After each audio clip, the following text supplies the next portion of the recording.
Well, the results are in, and we're doing a special taping late at night because it's probably the number one topic in America, and that is the college football rankings are out. And to join us at nighttime taping, I'm excited. We got Big Cat. What's up, man? Hey, I feel good. I just passed a kidney stone. This is the first show I'm doing after that, literally like 30 minutes ago. So I'm feeling good. I'm ready to go. We got some rankings. We got everyone's tweeting politics. I'm tweeting a picture of my kidney stone and Maction clips. So I feel like I'm in the perfect sweet spot right now. Yeah, that's right. So what do you got? 1 stone down, 3 to go? Yeah, so the other 3 are still in the kidney and they're smaller, so hopefully they just stay there. I don't know if that's how that works. But yeah, I'm ready to go. I did vote today. I wanted to say I'm not looking for credit, okay? But I thought of you because I don't want to get into the whole thing. You know, we're going to do a redraftable in a minute. But there was a question, should you tax millionaires more? And I voted yes. So listen, not looking for credit, but if anyone wants to say, hey, good job, Big Cat, you're looking out for everyone else, that hurts you, that's fine. Yeah, and you're not broke. So that means you really cared. I saw the question and I just thought of you while I'm standing in the voting booth. It was whatever. I can't win no matter what I said. So you knew Could I just say 2 other things before we get into the college football? I didn't know when we were very good friends. I don't know when it became that I had to be booked to come on your show. And your booker, Allison, is wonderful. She's the best. But I didn't know that was a thing. She texted me and I was like, oh, I guess Ryan just lost my phone number. But I was happy to do this. I'm excited to talk college ball with you. I didn't fully put it all together until 2 nights ago. And I was like, wait, we're doing this podcast at 8 p.m. Central Time on election night. Okay, but that's more about your schedule. Yes, that true. We're doing it tonight. True. So I would have done it tomorrow morning. As both of us have one eye over to what's potentially going down here. No, I got Maction. On the booking thing. Yeah. On the booking thing, this is coming up. It's becoming a thing with people that I'm friends with. Like Sarah Walsh was the most offended of anybody, where she goes, I have to go through an intermediary with you. And I went, look, it's not a big time thing at all. It's that Cerruti and Allison put the puzzle pieces together for me. And if I don't have it visually in front of me at that time, it's just way easier than having to go back to them and coordinate the whole thing. So once you and I were like, hey, we're going to do this, then it was just way easier for me to be like, Allison, reach out to him so that you plug him into the right slot. You, to your credit, you do it correctly. I do it incorrectly because we have our booker, Josh, who's phenomenal. If you're coming on, I'll text you and be like, hey, you want to come on? And then on a Tuesday at 4:00, he'd be like, wait, do we need a guest? I'm like, no, we already taped with Russillo. So you're right. You do it correctly. I do it incorrectly. You're thinking about everyone else, the whole team. I'm not. Yeah, team guy, which, may surprise you with some of your political thoughts. Let's get to it. Let's get into this because as we have argued about this now for years, and my position is well documented that I didn't want to come to this, but much like the play-in game, when the play-in games happen in the NBA, it doesn't mean I will just sit and stew and not enjoy enjoyable basketball with things at stake. And it's the same thing with this. I think the most surprising thing was the lack of surprises. I was trying to figure out, as I looked at the AP stuff again before the show was on ESPN, and all those guys were great on the show, and we get to 12 teams, we count it down 25, and then it's the first 2 out, 13 and 14. And I'm looking at it and I'm going, I was trying to figure out, because the committee usually would give us a couple surprises where then the AP would almost catch up to the selection committee a week later if nothing was dramatically changed in Saturday's slate.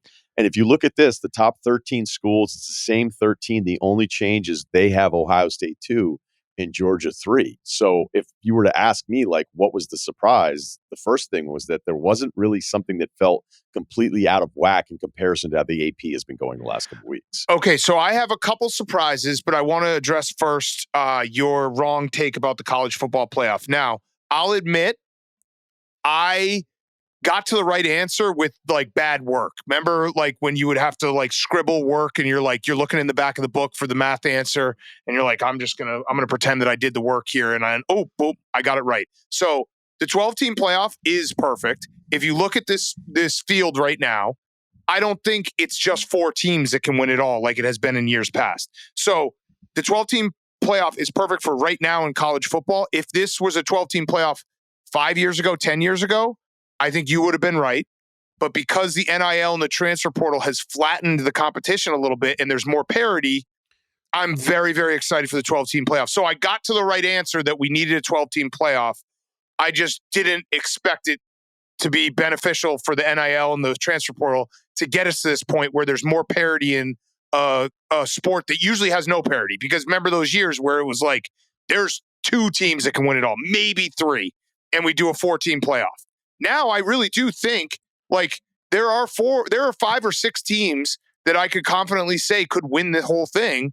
And yeah, of course, Oregon has looked better than everyone, and Georgia is, Georgia's had its bumps, but they look really good still. So that you have been wrong, but I'm right, you're wrong. I just got there in a fucked up way.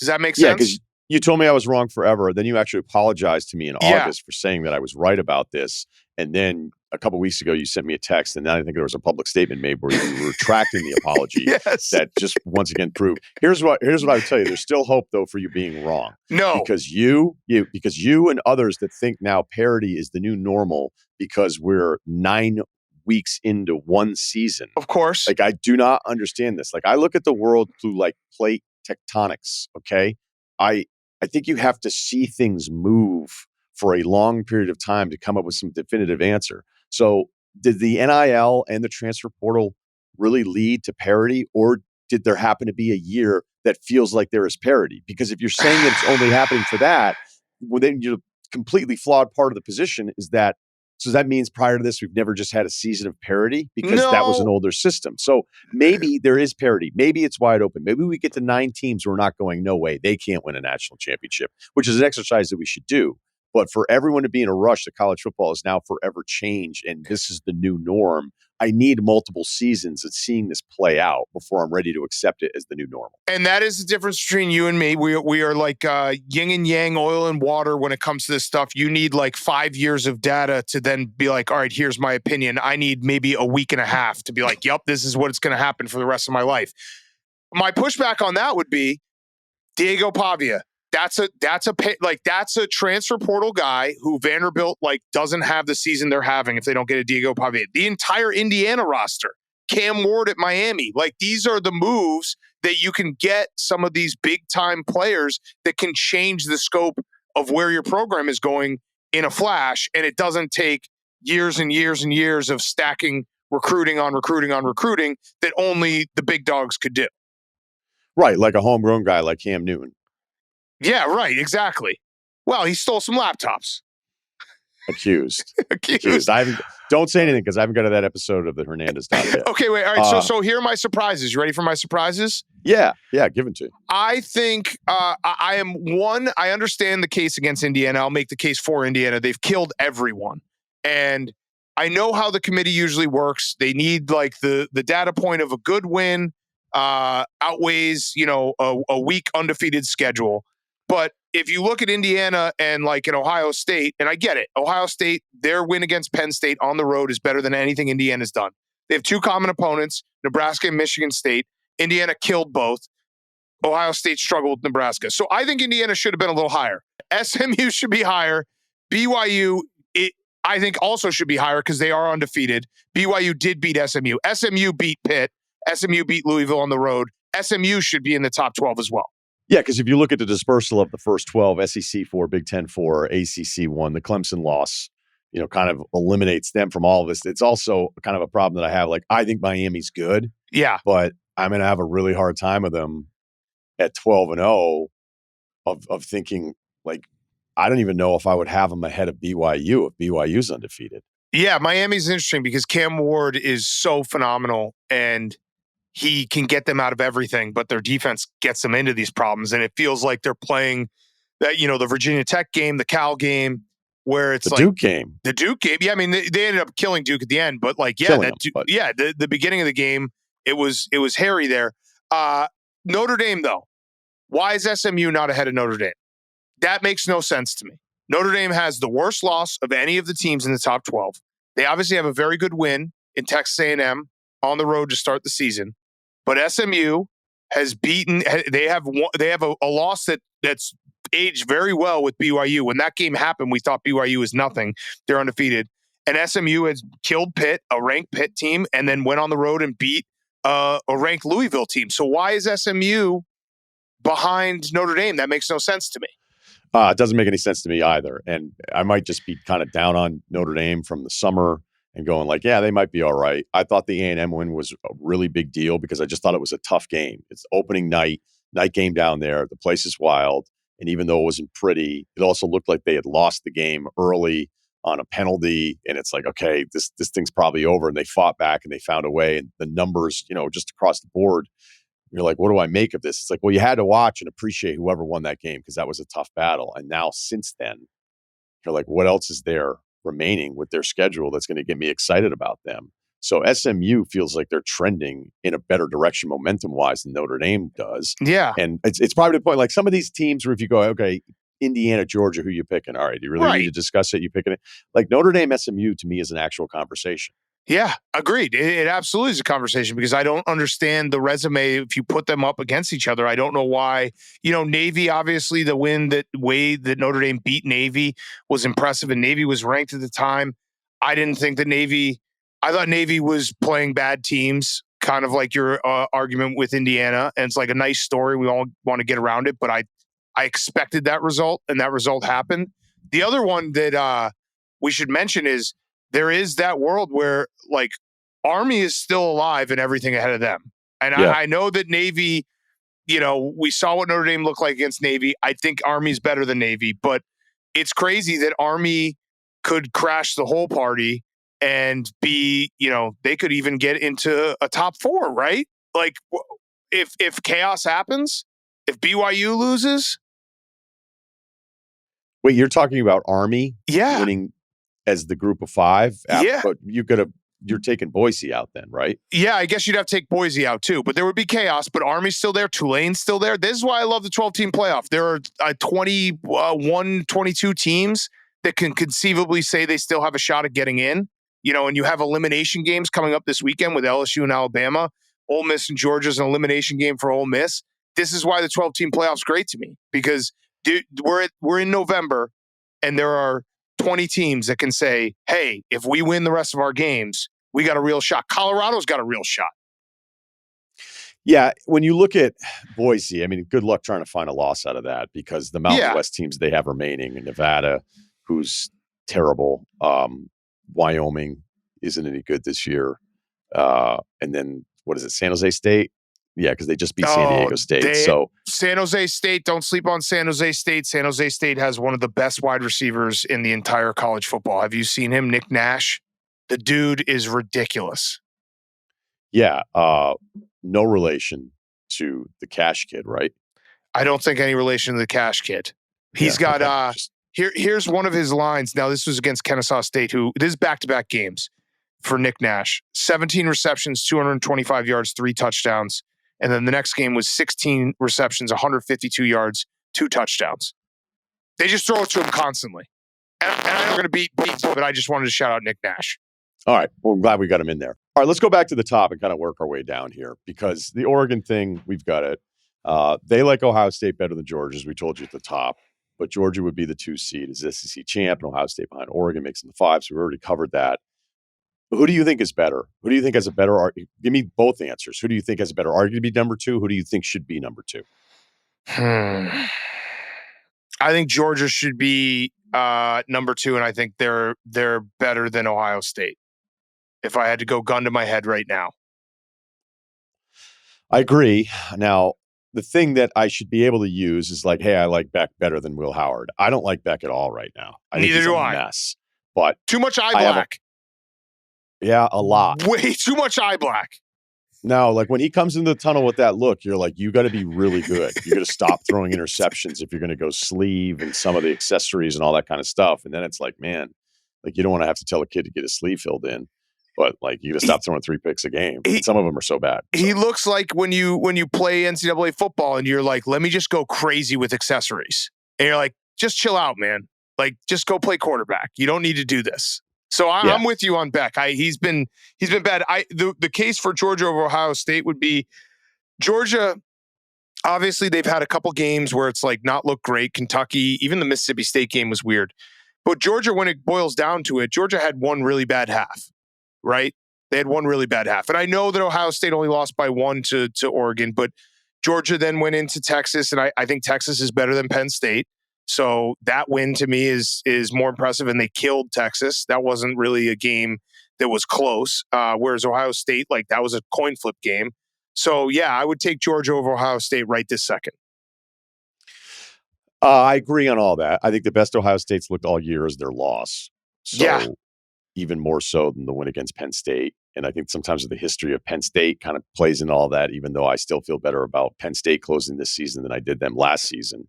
I also just don't think the list is very long of teams that could go into Texas and make them look that bad in that half and destroy them. And on top of it, Beck not even playing that well. What that D-line did, and I said at the time, like I think it's the most impressive unit, the most impressive performance by one unit I've seen in any game all season long.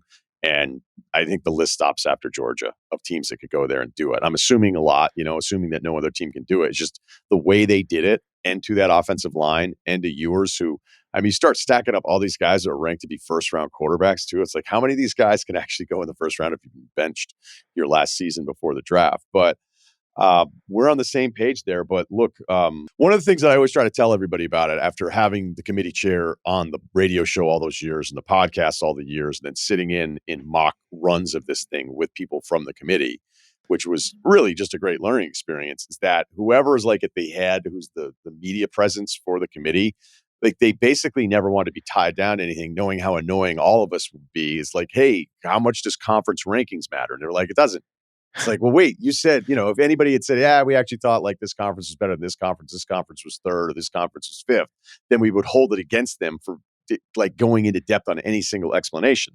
So when they asked Ward Manuel on the Ohio State, Georgia part of it, it was pretty clear. Like he was entirely succinct about the whole thing, which is like the loss at Oregon is just better than the loss at Bama for Georgia. So done and done. So our whole Texas point that we agree on, it seemed like in the room that wasn't enough to just be more impressed with the loss at what is their number one team in the country, which again makes sense. Yeah, and it could also be, like I said, that Georgia has struggled in a couple games. Maybe that's also against them. I know Ohio State struggled against Nebraska, but the Georgia-Kentucky game was weird. The Georgia-Mississippi State game was it was Georgia. I never thought Georgia was going to lose that game. They were in control, but it was a 30-plus point spread, and they only, so they gave up a bunch of yards to Van Buren there at the end. And at that point, like Mississippi State looked like the absolute doormat of the SEC. Right. So I think that had something to do with like that Saturday. You're thinking, do I have to check back in on the Georgia game? Right. It was one of those deals, right? It's like every Arizona Cardinals game in the NFL. Yeah, exactly. Don't we got to? I have that on the list of things we got to talk about at the end here. Okay. All right. So then you can start getting into some of the stuff where, like, the pollsters still love Tennessee more than I do, but I understand why. I can't really tell them that they're wrong, but part of that also for me is I thought Tennessee had like a chance to be in one of these 4 slots. Like at one point this year, I was just all the way in and went, I think they have a chance to maybe be better than any of the teams in the SEC, win the entire conference. And even though they have a better record than everybody that's not named Texas and Georgia, I don't see it. I don't see it. And they feel like they're still getting the benefit of the doubt there. And obviously they still really like Bama to have them at 11 with the 2 losses over some of the other 2-loss options that you have in the SEC. Yeah, I agree with you on Tennessee. It's just, and it's unfair to expect more out of Nico. He's a freshman, and I like their defense a lot, but I agree with you. I think that they're in for a tough one against Georgia in a couple weeks, and that will kind of sort itself out. Yeah, the rest of the schedules, like A&M still has, I don't know if it's the easiest. I mean, because it's New Mexico State, it's at Auburn, but then they finish up with number 5 Texas. Yeah. LSU's got Bama this weekend at Florida, then Vandy, which is a sneakier one. It'd be classic LSU to win the next 3 and then lose to Oklahoma at home. Ole Miss still has Georgia. All right, at least that one's at home. So that whole block of all these SEC teams, they're just going to start eliminating each other here throughout all this. So I don't know how they get more than 4. Yeah. And there's a chance if Bama loses to LSU, A&M loses to Texas, then LSU loses to somebody else. Like Ole Miss feels like it's almost impossible in front of them because Florida's actually like a little bit of a tougher out now, though. I don't know. They're on their third quarterback, kid who played at Yale. Yeah, right. Yeah. So I don't know. I guess I can't get too upset. I guess looking at all this, I don't have something that I'm ragingly upset about. No, the only two sticking points is like I said, I would put it BYU and Indiana a little bit higher. And that's just a personal preference. Like I said, I don't think that Indiana's better than Texas, but I would do that right now, knowing it's all in front of them. I would do it, and I would have SMU ahead of Notre Dame. That's the one. If you said I had to pick one thing, I think SMU has a better resume than Notre Dame. Notre Dame should still be in if they finish off their schedule, but SMU, their only loss is to BYU, who's undefeated, and Notre Dame lost to Northern Illinois at home. So I just that one is the one that that sticks out to me. The interesting thing with this whole thing is going to be if there is chaos in the ACC and the Big 12, how many teams from the SEC and the Big 10 are going to make it in? Because you would think it's going to be Ohio State, Oregon, Penn State, and Indiana, no matter what, right? Or not no matter what, but those four feel like... If Indiana were to get throttled... You think they would get out? Well, at that point, if you get destroyed by the only real opponent, that's the whole part of the expansion thing that it's driven me crazy since the very beginning, is that you can go 11 games without playing anybody and then get destroyed by the one team. And in some cases, for like the Penn State model of previous years that everybody's heard me talk about like way too much, but I just couldn't believe it when Fox ran that graphic.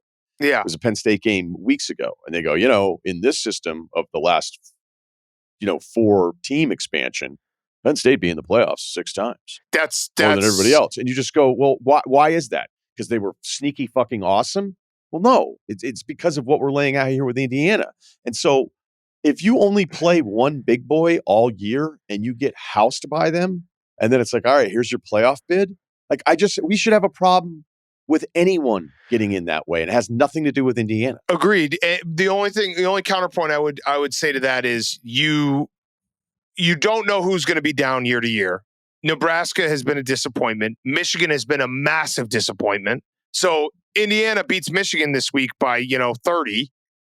You can't say that like, oh, well, Michigan I understand what you're saying, but like, that's kind of, I have a little bit more leeway to a team that just catches a couple breaks in their schedule. And this might be because of the team I root for. And we've had years where we're, 12-1, and I know that we're not one of the top 4 teams. Because you would tell me constantly leading up to the Big Ten championship game, you'd be like, "Don't pick us." Listen, I'm having a crisis with my friends on the group text. I have to be the voice of reason because we're going through a crisis at Wisconsin. I'm hopefully going to figure it out with some NIL Stella Blue Coffee money, but we're going through a crisis, and I have to keep reminding them that we played in the Big Ten West for a decade, and even the years that we won 11 games, we were not as good as we thought we were.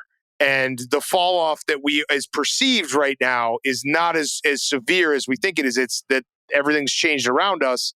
And it's kind of like the inverse of Penn State, where Penn State is now everything changed around them. And now they're going to get to say they go to the playoff every year when nothing has changed. So, it's interesting navigating that where you're like, all right, where were we like 10 years ago? Now that we look at this, like we weren't what we thought we were. We were good, but we weren't an 11-1 team that, should have been in a top 4 spot. So let me do it this way. If Indiana, all right, Ole Miss is 16 right now. If Indiana, say, gets destroyed by Ohio State. Yep. And Ole Miss runs the table. Okay. And it's 10-2. Okay. Who would you have in? Just like in a vacuum. Like those are the last 2 teams to pick for the 12 spots. I hate that you're doing this to me. I mean, I would probably take Ole Miss. That sucks, though. That was dirty what you just did to me. Because it would be Ole Miss beating Georgia. Yeah. No, you have Ole Miss beating Georgia. And right. They'll play South Carolina. They'll play LSU. Kentucky's really bad, though. Kentucky's really bad, and they lost at home to Kentucky. That was a really bad loss. It was a bad loss. That was a really bad loss. That's a tough one, though. I'm just rooting for chaos at this point. And I don't want chaos. I want chaos in the fact that like SEC and Big Ten kind of start beating each other. I don't really want the chaos where the scenario that I laid out earlier and BYU running the table, Miami running the table, I think would kind of suck because then you would it would just be 9 Big Ten or SEC teams, Like I want. But what if they're the most deserving? Though? I know, but I want to see. I want to see a Colorado. I want to see a SMU. I want to see these teams crash it. And yeah, but boredom shouldn't be a reason to be invited to something. That's true. And this is the other part is that you have 18 teams in the Big Ten. All right, so like when you look at Miami's schedule, Miami may be one of the 4 best teams in the country. All right, I'm willing to go there with it because Cam has been that good. The offense is so good. I love the receivers. You're right, as we've already touched on. There's like 3 up and down moments with them this year where you're going, when's this going to catch up to them? But when you look at what they run through, and you can say, well, at the end of it, they're still going to have to play somebody in the ACC title game. It's like, yeah, but that's like an easy 12-0 because of how screwed up the expansion has made the conferences. And like, not everybody's coming. Like, there are teams that are going through 2 entirely different experiences playing in the same conference. I agree. You know who the like poster child of this is UCLA. UCLA. You didn't think I was going to say UCLA there, but UCLA. No, but I love it because I already know what you're going to say. UCLA is playing good football. Okay, UCLA is playing good football. I know that sounds crazy. When you look back at UCLA's schedule, they played Indiana, who we obviously didn't know at the time was going to be 9-0 and really, really good. They played this is consecutive weeks. Indiana, at LSU, Oregon, at Penn State, Minnesota. Like, that's not a fair schedule. I agree with you. That's not like they're playing good ball and they just went through a 5-game gauntlet that was just not like that happened at the beginning of the year with new coach. And it was just like, this team looks dead. And now they beat Rutgers. They go to Nebraska. They beat Nebraska. Like, they're not as bad as people have thought they were. They just played a schedule that was way harder than anyone else in the country. Sounds like somebody likes UCLA plus the 5.5 at home against Iowa. Maybe but I can't do that because then people will be like, well, that's because Iowa beat Wisconsin 42-10, which was very embarrassing. I have some questions for you. You ready for them? Yep. Pen is ready. Heisman. Yeah. It's been Hunter for me for a while. Okay. I think this is the kind of year where you go, why are we just defaulting to a quarterback on one of the playoff favorite teams?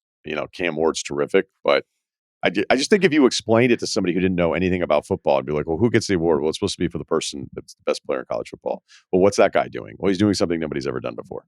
Yeah. Charles Woodson had 30 catches. This guy plays full games at both positions and is elite. And by the way, a couple weeks in, I was done with Colorado. I thought they were going to suck again. I was totally wrong. They fixed a lot of things, and I think they're good enough to justify him getting the award. Okay. So, there you go. That's a good answer. My unbiased take is it's Travis Hunter. And what he's been doing is we've never seen it. 120 plus snaps a game. He's won offensive and defensive player of the conference player of the week at one point this season. He is legitimately a top 10 receiver and a top 5 cornerback in college football. Like, that's stupid.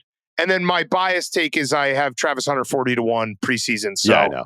That's all I've been talking about. When I did my open on him, you were like, good stuff, keep it going. And then I was like, well, what kind of ticket do you have on it? I'm like so 40-1. I'm so fucked up in the head that I think that I actually could maybe influence like 1 or 2 voters. Because we did this last year with Jaden.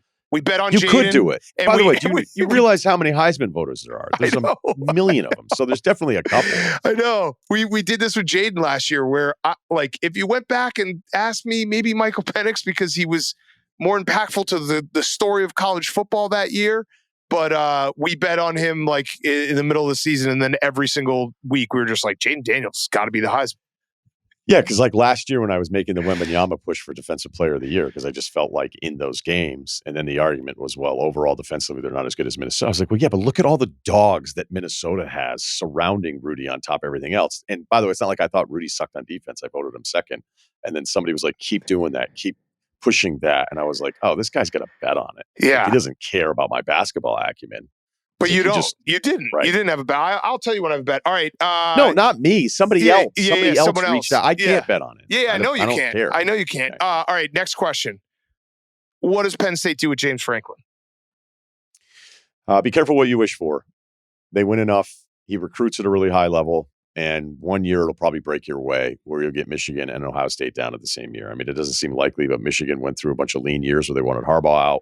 I've used this Harbaugh explanation numerous times because I always said throughout all of it, like he really only had the one disastrous year. He was flirting with a playoff spot in the 4-team format. So he lost to Ohio State. Michigan hadn't beaten Ohio State for a bunch of years in a row, so nothing was really all that different. It's just that he brought all this attention upon himself with the videos and who's got it better than us and sleeping over kids' houses on recruiting trips and all that kind of stuff. And so it's like, okay, well, you promised more than this. Yeah, sure. You were hoping that it would be more than this, but it still isn't that bad other than that one really bad COVID year where all these college football voices, some I like, some I don't like, were like, just the fire everybody party. That group of college football analysts who's just like, I have nothing else to say. Just fucking fire everybody all the time and I'll get a hit out of this. I think with Franklin, that it's a light beer version of that.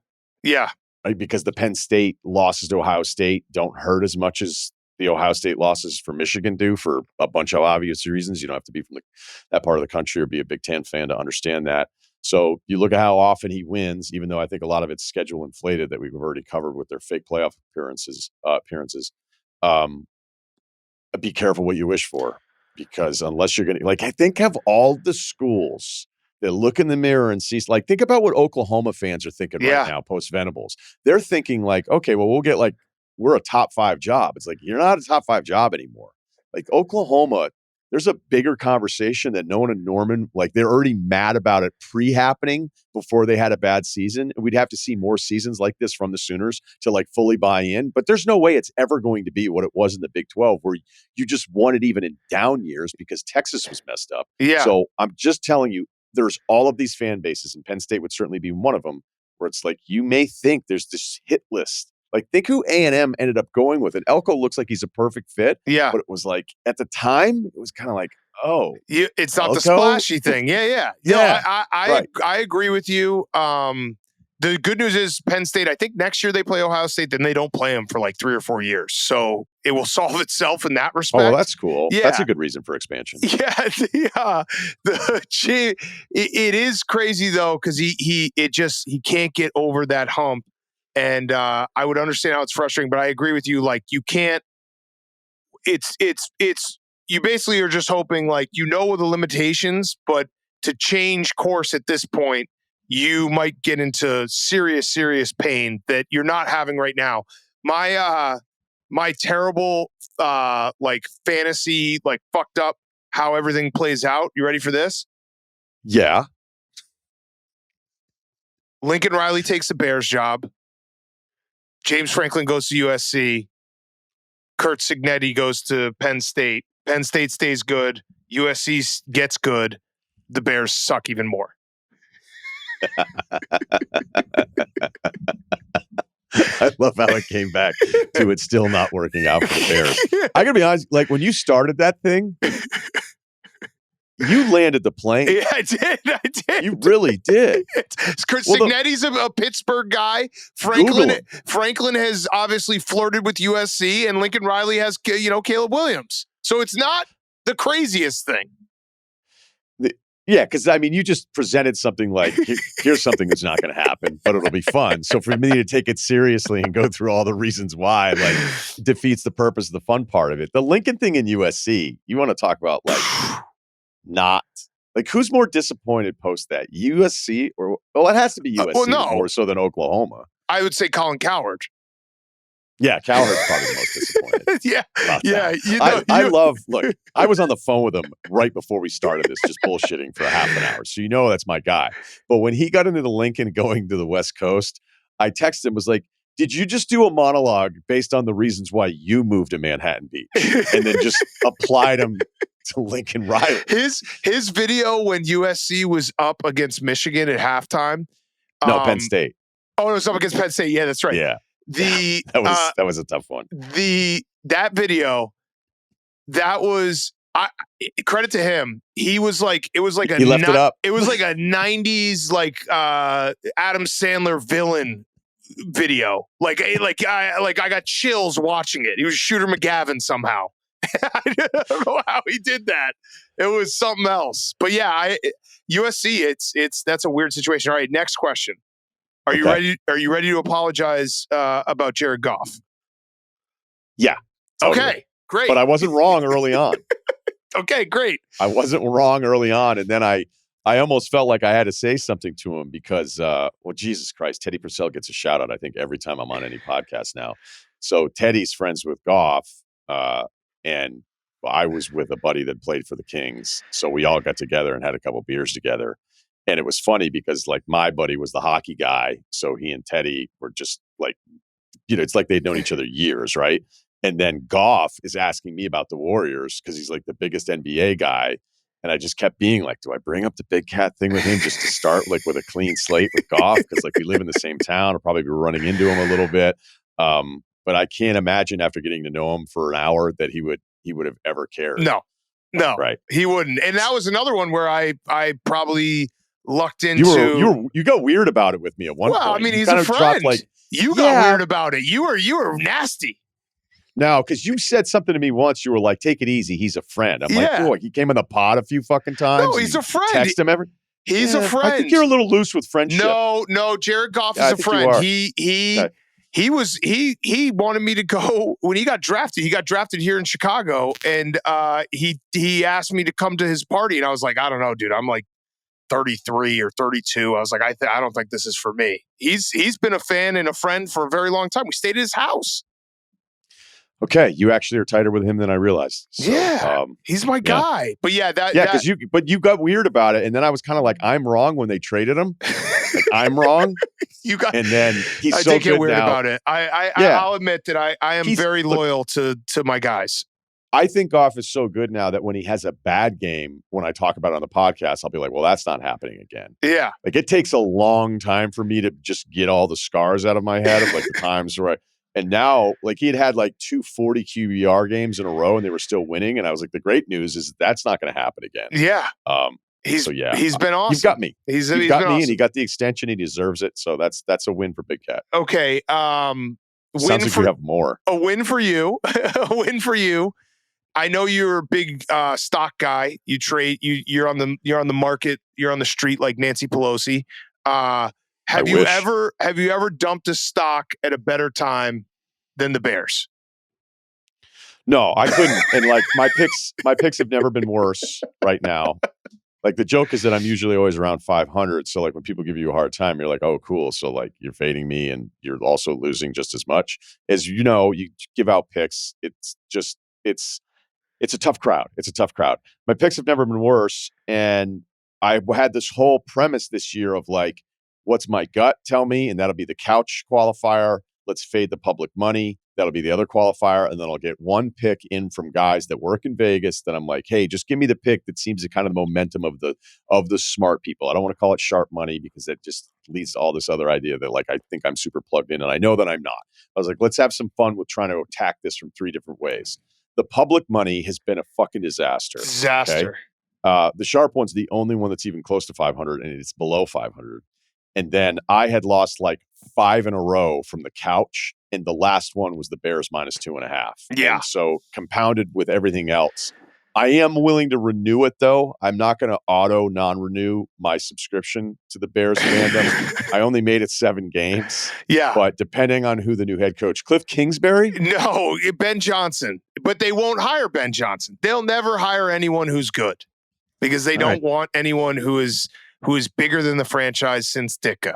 That's just a fact. I think Kingsbury would be the answer. Okay, I have one last question. And I think we might need to get Speaking of stocks, you checking this after hours stuff right now? What's going on? Whoa. What's going on in the stock market? Check out some of these tech after hours numbers. I'm so financially illiterate. I don't even know. I think I have stocks. I know I have stocks. I'm pretty sure you do. I don't know what stocks I have. I think I got you into a couple, so you might have. I know 2 that you have. All right. The last question is going to be: we might need someone to join us here. Cerruti, I got a question. Oh, okay. He made you guys share one Coors Light? No. Because I wish Kyle was here because I feel like I was the start of this. a year ago when I basically submarined the podcast. People there was were a lot of pissed tension. at me. Pissed at me. I apologize to all the Russillo heads out there. That was not my intention. I was just I had no Kyle. I'd met him a couple times when we were in LA. So I thought that it was okay to air that DM. Mistake by me, but listen, things happened after that, and then we get to the point where you guys get the invite over and you watch Ryan take notes on NBA and you share a Coors Light. Did you have a straw? Was it 2 straws for the 1 Coors Light? What happened? There was no straw. It was, we each got one Coors Light, just one. I don't even know what the fridge situation was like. I kind of tried to follow you in there and get the scene, but you kind of blocked me off, so I didn't even know. Maybe there's a beer. There's a beer drawer. Oh, Cerruti, let me help you. Yeah. It's stocked because we came over to Russillo's house. Oh, great. Yeah. Cool. No. We came over. He ordered us 2 dinners. Awesome. He was pissed because one of the dinners they didn't show up my order. He called up and he got everything fixed. I didn't call. Yeah, actually, Chenoweth did. Yeah, Chenoweth did. We had the vibes going. There was no NBA to take notes on. It was a great night when we went over his house. I didn't need to know that. That's a tough thing to hear. You know what? If you would come over and it was OKC Denver to start the season. True. But I would have had no problem with that because I feel like I could sit next to you and just not talk for hours. I mean, it's like the Best in Show. We could talk or not talk for hours. But that's the thing. It wasn't. We were talking. We were having a good time. It's just classic Ryan. There was no planning, no nothing. And in his defense, it was a little last minute thing. But here's the thing though, if I didn't, and by the way, Big Cat, you're developing a bit of a reputation here though for like tanking things. Like Paulo, have him on the pod, out for 2 months. Listen, talk about Ryan's pod. Now the crew guys completely were mad. On rocks. Yeah, a lot of our listeners were super mad at Big Cat. They were super mad at me, and I understand. But I also I thought it was funny, and you guys got an invite to Ryan's house out of it. So kind of job, mission accomplished. George Bush, Paolo. By the way, that one I've been a Paolo guy from day one. Everyone knows that. Ryan kind of stole him from us. Yep. So no, but that Paolo I'll hand up. That one's on me. I'll take that one, Cerruti. That's fair. Yeah. Did you realize that the day the Paolo interview aired, I went to the Clippers game that night to watch my guy Scoot, and I checked in at the media place to get my credential, and the girl behind the counter was like, "I'm a huge fan of the pod," and I was like, "Oh yeah," and she's like, "I'm a Magic fan," and then she's like, "Paolo kind of cooked you though." On your pod. And I was like, awesome. Good stuff. Let me just can we talk about that? Yeah. For the listeners, I want to say this right now. Ryan's the best guy because Ryan, I consider a very good friend. I called him after and I told him, I was like, we're going to cut this part because it was kind of like, you did tell everybody what happened in the interview for you. Paolo comes in, great guy.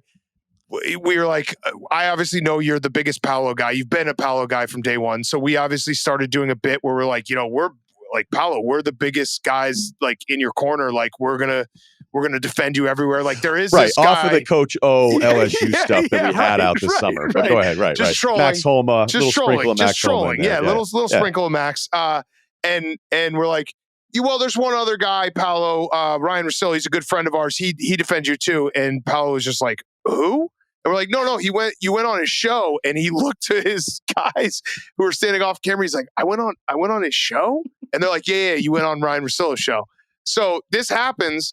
I feel awful because like, obviously we were joking about being Paolo guys, but like that kind of sucks because you do a Zoom interview. You don't expect someone to remember you, but I didn't want to set Ryan up for that moment. I called Ryan right after and I was like, hey, Paolo kind of cooked you. We're going to cut that. And Ryan was like, no, fucking keep it in. That's hilarious. So that was a cool move by Russillo because I was like, this kind of sucks. I would kind of hate that if that happened to me. But Ryan was like, no, fuck it. That's funny. So keep it in. He called me probably soon after that and to be like, hey, I have a funny story for you about Paolo. And he told me the story and I was like, I'm like, I would be shocked if Paolo knew who you were. I don't think that's that crazy. I don't think it's crazy exactly. at all. That's the other thing. It was, it's a young kid it's over a Zoom, and like we had a good time. I thought we enjoyed each other, but there's never any way that I would have expected him to be like, "Oh yeah, double R." The only reason I thought, well, first of all, I'm going to give you more credit. You're a big deal, and a lot of people listen to this show, so it's like I thought it was because Paolo is into podcasting. Like he does podcasts. I think he does Old Man in the Three with those guys every now and then. So I thought like he's kind of aware, and you are the number one Paolo guy. So I would assume if a guy like someone in the media is just ride or die, you're tweeting about Paolo every fucking night. So I think it works the other way. Yeah. Okay, I made an assumption. I love Ryen more than Paolo. Clearly, that was my bad. That's I think fair. I think you'd have more. I think he would recognize you more and know you more if you were like, "Hey, man, playoff turnovers, inefficiency, not sure the jump shot." If you were like a Paolo hater, take it easy. I'm just saying that's how it works. That's how it works. Guys don't remember dudes that like them; they remember guys that don't like them. Because he did remember my tweets about Duke in Coach K's last year. So you're right on that. And I'll say this right now. That was so funny. I'm not stupid. That was so funny. He was like, "Oh, Barstool Big Cat, we just lost. Here we go." Like, the way he said it, like he wasn't 100% sure what it was while he was a kid at Duke. Just riding him. I'm not stupid. If I walked into Paolo right now on the street, there's no way he'd know who I was. So I just thought because Ryen is number one Paolo guy, and then he got hurt, so that's my fault. No. Well, look, next time you and Goff get together, you can invite Paolo over. That's true. So wait, back to the one Coors Light real quick. Are we going to get each guy got one Coors Light? Okay, each guy got one individually. Everyone got it was one. A school night. We all had to work. Cerruti had to be up at 4:30 in the morning. Kyle got 2 sets of TaylorMades out of the thing and 2 Benchmade knives. Okay, so he was thrilled. You were doing the cheater gift package. I was also offered a knife, by the way. I wasn't checking a bag, so it might have been a problem. I was just handing out knives to everybody, and no one else could take the knives. And then he forgot that I respect smokers. Like, I respect smokers' defiance so much that when I see a smoker now as a non-smoker, I'm like, fucking right. And I point at him or something. Like when the guys at ESPN were still outside in those rain tarps smoking next to a where dumpster. It would have been normal. And I'm like, man, this guy's still just out there doing it. And I'd be like, I'd give him like a point, even though, and then they'd like hand me, like hold up the cigarette pack. Like, do you want one? I'd be like, no, it's fucking gross, but you guys are awesome. And so Kyle pretended he was like, oh, okay, well, now I need a cigarette, when he immediately wanted one as soon as he walked in the house because he just got done with a drive in a convertible with these 2 guys. And he's like, I think I'm going to have a smoke. I'm like, you're fucking right, you're going to have a smoke. He's like, where do I do it? I was like, right out front, right in the street, right in front of my house. I want people walking by being like, hey, it's a big smoker over at that quiet guy's place. So I think the trip actually was a success based on the parameters that we had. And they were all doing work stuff. So I'll give myself one more defense part. If they had shown up earlier, I was planning on getting this like an early dinner reservation and then Nuggets, Thunder. That makes sense. I just loved that we had the conclusion of the story. Titus actually was the one. He came in one day. He's like, dude, did you hear about this one Coors Light at Russillo's house? Well, that's insane. Here's one, guys, and we'll all take a sip. But let's go fast so it doesn't get warm. I'm happy. We got to get Coors Light never gets warm, though. We got to get the whole PMT and Russillo universe together sometime at Ryan's house. Maybe we just won't even have Ryen there and just have a good time. It might be more fun. Or maybe I'll just stay upstairs and watch a game. And then I'll text, how's it going down there? He's on Synergy. I'll do like a Van Pelt. Yeah. All right. Well, I'm happy that we got a conclusion and Kyle was able to come over finally, because it did feel like a years long story arc that was about this time last year that it started. He was kind of bummed out about that for a while. That wasn't a joke. But that's the part I missed. I misjudged that part. But then I think, I don't know. He got golf clubs. He's a valuable guy. He's all right. Yeah. He hit me up the other day to be like, these clubs are amazing. Like, I'm so happy. And I went, yeah, that's the whole point. Like, I wanted you to be happy about it. But look, it's very simple. If I lived near him and had the ability to just throw a couple down on a Tuesday afternoon, we'd hang out more. Yeah. I live like an hour and a half away. It doesn't. You're not going to the frolic room. I'm going to defend you. I mean, I live close to all my guys and I don't hang out. Like, I mean, I have just shit going on. I got invited to the Halloween party this past weekend that one of the younger guys was throwing. And I just wrote back. I was like, dude, like legitimately thank you so much for inviting me. There's 0% chance I'm going, but I actually like really appreciate you just thinking of me because I don't get invited to anything the coolest anymore. Guy now, right? I don't get invited to shit. I went out and grabbed drinks and I forgot people were dressed up. That's you are a known holiday forgetter. I was like, fuck. Valentine's I think Day, I called Cerruti like on Christmas once. You called me on Valentine's Day. I was out to dinner with my then I think I've girlfriend, called you now wife. Valentine. Yeah.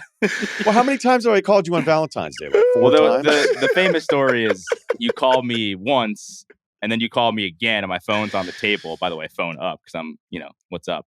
And my wife's like, all right, Ryan's called twice. You can answer it. And it was Valentine's Day. You're like, oh, that's why it was so packed in West Hartford. I didn't know. Totally. Right. But now this is what happens. We start telling these stories and then you start getting more emails being like, hey, man, I'm autistic as well. No, like, see, it's not a big deal. I'm going to defend Ryan to forever. And whenever anyone asks me, he is a very, very fun hang. And he just like, you get older. You don't go out as much, but when Ryan, like, thank God. Every time we hang out, I have the best time. So that the people who think like, oh, Ryan can't like hang out, it's like, dude, he's one of the best guys to hang out with. I'm laying the groundwork now for our New Orleans escape for the Super Bowl. That's gonna be. I'm trying to figure it out for us now because I was like, Cerruti the other day was like, you're probably not even going this year, are you? And I was like, actually, New Orleans, I will be going. Yeah. So LSU, couple LSU alma maters, alums going back. Well, get us hats. I almost bought a water bottle at the airport. All right. Yeah. Do you have anything coming up? What days do you guys doing the shows now? You doing it Fridays? Fridays every now and then. Big election. We did. This comes out on Wednesday afternoon. We did do. We elected a Pardon My Take president on Wednesday's show, and then in the title of the episode we wrote "We elect a president." Just to try to piss people off. So people are going to see that and just be like, what the fuck? They're talking politics. I was so tempted, like, just to do one show tweet where I was going to say, is Harris a system president? And then just like, and never talk about it. Like, I wasn't going to do it. I don't have a topic, but just quarterbacks or NBA guys, like just to do it. But this was not a fun year for that kind of stuff. No. So maybe in 28 we can do tweets like that again. And I don't know. If Trump wins, you and Bill will do a 1980s redraftables on Friday.